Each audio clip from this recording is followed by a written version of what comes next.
खुलुमबाय बेयो बड'लेण्ड इंखं टेलिभिजन दिनै 28 मे 2022 शनिबार खालि सानसेनि बरादखौ नोंथांमोननि खाथियाव लाबोदों आं सदानन्द दैमारिया।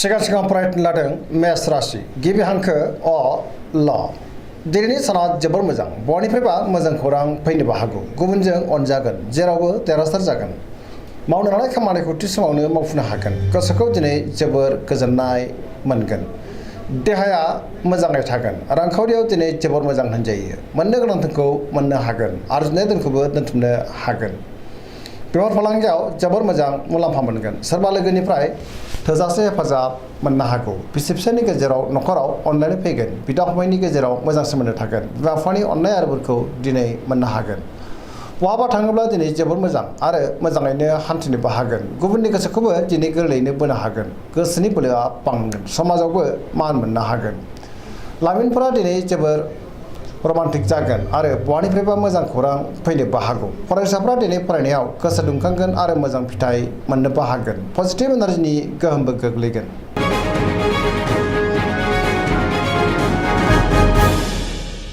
वृष राशि गिबि हांखो इ उ ब दिनैनि साना मोजां आरो गाज्रिनि गेजेरजों बाबेरलांगोन गोसोखौ दिनै जोबोर उसाव बादाव मोनगोन गोजोननि आंखाल जानोबो हागौ गोसोनि बोलोआ लोरबां जागोन मावनो लानाय खामानिखौ थि समावनो मावफुंनो हागोन समाजाव मान मोनगोन रांखावरियाव मोजां बेफार फालांगियावबो मोजां होनजायो नखराव बिसि फिसायनि गेजेराव अनलायनाय फैगोन बिदा फंबायजों मोजां सोमोन्दो थागोन देहाया दिनै बारा मोजां थानाय नङा गोबां रोखोमनि देहायारि जेंनाजों मोगा मोगि जानांनोबो हागौ जानाय लोंनायाव सांग्रां जानांगोन गोसोनि साननायफ्रा देबर नांगोन नेगेटिभ एनार्जिनि गोहोमबो गोग्लैनो हागौ सांग्रां जानांगोन।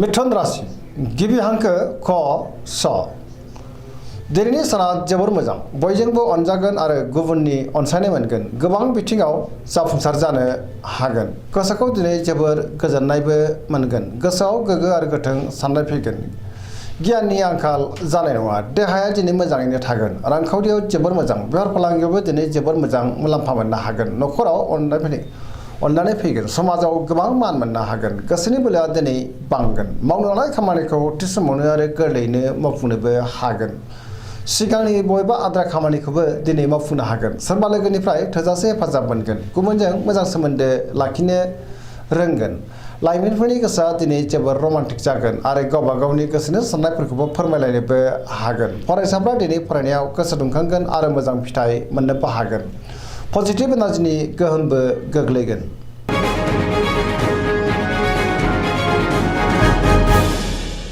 कर्कट राशि गिबि हांखो ड ह दिनैनि साना मोजां आरो गाज्रिनि गेजेरजों बाबेरलांगोन सोरबा लोगोजों थगायजानोबो हागौ गोसोनि साननायफ्रा टेबर नांनोबो हागौ गोसोआव नेगेटिभ साननाय फैगोन मावनो लानाय खामानिखौ थि समावनो मावफुंनो गोब्राब जागोन रांखावरियाव बारा मोजां नङा नाङा फाङा खरसाया बांगोन गोबां खहा जालांनोबो हागौ बेफार फालांगियाव बारा मोजां नङा होनजायो नखराव दिनै अनलायनाय फैगोन देहाया मोजाङै थागोन अब्लाबो नाथाय जानाय लोंनायाव सांग्रां जानांगोन गोसोखौ दिनै जोबोर गिलुं गिलुं आरो उसुखुथु मोनगोन गुबुननि हेफाजाब मोननो गोब्राब जागोन समाजाव नाथाय मान मोननो हागोन फरायसाफ्रा दिनै फरायनायाव गोसो दुंखांगोन आरो मोजां फिथाइ मोननोबो हागोन लाइमोनफोरनि गोसोआ दिनै जोबोर आला खाला जागोन नेगेटिभ एनार्जिनि गोहोमबो गोग्लैनो हागौ।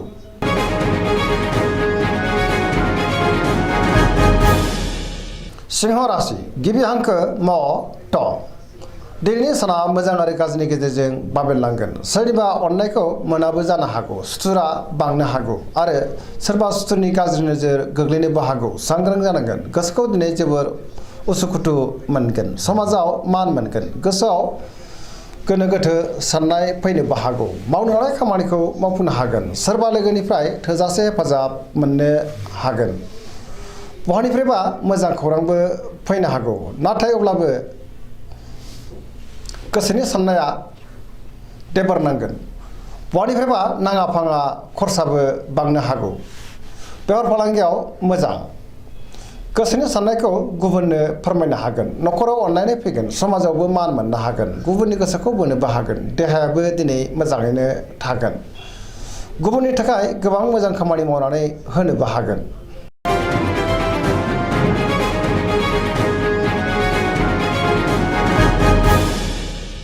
कन्या राशि गिबि हांखो प ट। दिनैनि साना जोबोर मोजां, गोसोनि लुबैनायखौ मोननो हागोन, गोसोनि बोलोआबो बांगोन, गोसोआव पजिटिभ साननाय फैगोन, गोथों आरो गोग्गो साननो रोंगोन, गियाननि आंखालबो जानाय नङा। रांखावरियाव दिनै जोबोर मोजां होनजायो, नाथाय अब्लाबो खरसायाबो बांगोन। बेफार फालांगियाव जोबोर मोजां मुलाम्फा मोनगोन, देहायाबो दिनै मोजाङैनो थागोन, गोबां मुंदांखा सुबुंजों दिनै लोगो मोनज्लायनोबो हागौ, न'खराव अनलायनाय फैगोन, गोबां खामानियाव मुखुबबो थागोन, सोरजोंबा बाख्नायजानोबो हागौ, गोसोखौ दिनै जोबोर गोजोननायबो मोनगोन, पजिटिभ एनार्जिनि गोहोमबो गोग्लैगोन, गुबुननि थाखाय गोबां मोजां खामानि मावनानै होनोबो हागोन। लाइमोनफोरा दिनै जोबोर रमान्टिक जागोन आरो गावबा गावनि गोसोनि साननायखौ फोरमायलायनोबो हागोन।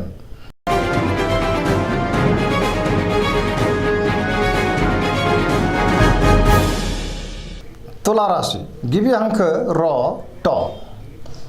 दिनैनि साना जोबोर मोजां, गोसोआव बोलो बांगोन, गोसोनि साननायफ्राबो जाफुंगोन, गोसोनि साननायखौ दिनै गुबुननो फोरमायनोबो हागोन, मावनो लानाय खामानिखौ थि समावनो आरो गोरलैयैनो मावफुंनोबो हागोन, देहायाबो दिनै मोजाङैनो थागोन, रांखावरियाव जोबोर मोजां, मोननो गोनां धोनखौ मोननो हागोन, आरजिनाय धोनखौबो दोनथुमनो हागोन, न'खराव दिनै बिसि फिसायनि गेजेराव अनलायनाय फैगोन, बिदा फंबायजों मोजां सोमोन्दो थागोन, समाजावबो मान मोननो हागोन, बहाबा हान्थिनो खाबु मोननोबो हागौ। बेफार फालांगियाव दिनै जोबोर मोजां होनजायो, गुबुननि गोसोखौ गोरलैयैनो बोनो हागोन, लोगोफोरनि हेफाजाबबो मोनगोन, गोदान थांखि लानो रोंगोन, लाइमोनफोरनि गोसोआ दिनै जोबोर रमान्टिक जागोन आरो गावबा गावनि गोसोनि साननायफोरखौबो फोरमायलायनोबो हागोन, पजिटिभ एनार्जिनि गोहोमबो गोग्लैगोन।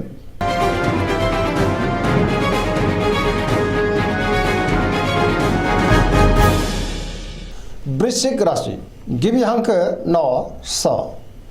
दिनैनि साना जोबोर मोजां, गोसोआव पजिटिभ साननाय फैगोन, सोरजोंबा बाख्नायजानोबो हागौ, गोसोखौ दिनै जोबोर गोजोननायबो मोनगोन, समाजाव लोगो लेवा बांगोन, सोरबा गोजाम लोगोजों बहाबा लोगो मोनज्लायनोबो हागौ, गोसोआव गोग्गो आरो गोथों साननाय फैगोन, मावनो लानाय खामानिखौ थि समावनो आरो गोरलैयैनो मावफुंनोबो हागोन, बहानिफ्रायबा मोजां खौरां फैनोबो हागौ, गुबुननिफ्राय थोजासे हेफाजाब मोनगोन, गोसोनि साननाया जाफुंगोन, गोसोनि बोलोआ बांगोन, समाजावबो दिनै गोबां मान मोननो हागोन, रांखावरियाव जोबोर मोजां होनजायो, मोननो गोनां धोनखौ मोननो हागोन, आरजिनाय धोनखौबो दिनै दोनथुमनो हागोन, बेफार फालांगियाव जोबोर मोजां मुलाम्फा मोनगोन, देहायाबो दिनै मोजाङैनो थागोन, गुबुननि हेफाजाबखौ थोजासे मोननो हागोन, फरायसाफ्रा दिनै फरायनायाव गोसो दुंखांगोन आरो मोजां फिथाइ मोनगोन, बहाबा हान्थिनो खाबुबो मोननो हागौ, लाइमोनफ्रा दिनै जोबोर रमान्टिक जागोन आरो गावबा गावनि गोसोनि साननायखौ फोरमायलायनोबो हागोन।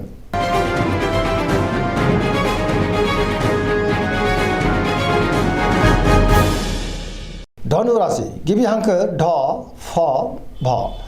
दिनैनि साना जोबोर मोजां, बयजोंबो गोरोबनो रोंगोन, गोसोआव गोग्गो आरो गोथों साननाय फैगोन, मावनो लानाय खामानिखौ थि समावनो आरो गोरलैयैनो मावफुंनोबो हागोन, गोसोनि साननायफ्रा जाफुंगोन, रांखावरियाव दिनै जोबोर मोजां, नाथाय अब्लाबो खरसायाबो बांगोन, मोननो गोनां धोनखौ मोननो हागोन, बेफार फालांगियाव मोजां मुलाम्फा मोननो हागोन, समाजावबो दिनै गोबां मान मोनगोन, देहाया मोजाङैनो थागोन, न'खराव अनलायनाय फैगोन, बिदा फंबायजों मोजां सोमोन्दो थागोन आरो बिसोरनि हेफाजाबखौ मोननो हागोन, बहाबा दावबायनो एबा हान्थिनो खाबुबो मोननो हागौ, बहानिफ्रायबा मोजां खौरांबो फैनो हागौ, लाइमोनफोरनि गोसोआ दिनै जोबोर रमान्टिक जागोन, बहानिफ्रायबा मोजां खौरां फैनो हागौ, पजिटिभ एनार्जिनि गोहोमबो गोग्लैगोन।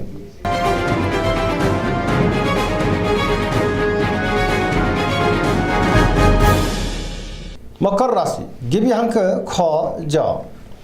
दिनैनि साना मोजां आरो गाज्रिनि गेजेरजों बाबेनलांगोन, गोसोनि बोलोआ लोरबां जानो हागौ, सोरबा सुथुरनि गाज्रि गोहोम गोग्लैनोबो हागौ, गोसोनि साननाया देबार नांगोन, मावनो लानाय खामानिखौ थि समावनो आरो गोरलैयैनो मावफुंनोबो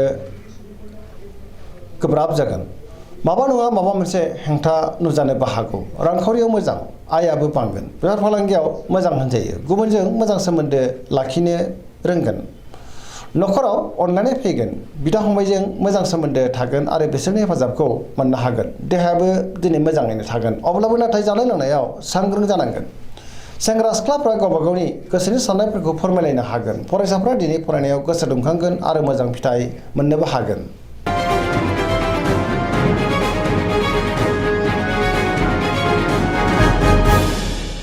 कुम्भ राशि गिबि हांखो ग स। दिनैनि साना बारा मोजां नङा। बयजोंबो मोजां सोमोन्दो लाखिनो रोंनाय नङा। माबा नङा माबा मोनसे गाज्रि खौरां फैनोबो हागौ। गोसोआव नेगेटिभ साननाय फैगोन। गोसोखौ दिनै जोबोर आला-खालाबो मोनगोन। मावनो लानाय खामानिखौ थि समावनो मावफुंनो गोब्राब जागोन। माबा नङा माबा मोनसे हेंथा फैनोबो हागौ। बहानिफ्रायबा गाज्रि खौरां फैनोबो हागौ। समाजाव नाथाय मान मोननो हागोन। गोबां मुंदांखा सुबुंजों दिनै लोगो मोनज्लायनोबो हागौ। रांखावरियाव मोजां। बेफार फालांगियावबो दिनै जोबोर मोजां होनजायो। देहाया बारा मोजां थानाय नङा। गोबां रोखोमनि देहायारि जेंनाजों मोगा-मोगि जानांनोबो हागौ। जानाय लोंनायाव सांग्रां जानांगोन। न'खराव अननाय फैगोन। गुबुननि हेफाजाबखौ मोननो हागोन। बिमा-बिफानि अननाय आरो बोरखौ मोननोबो हागोन।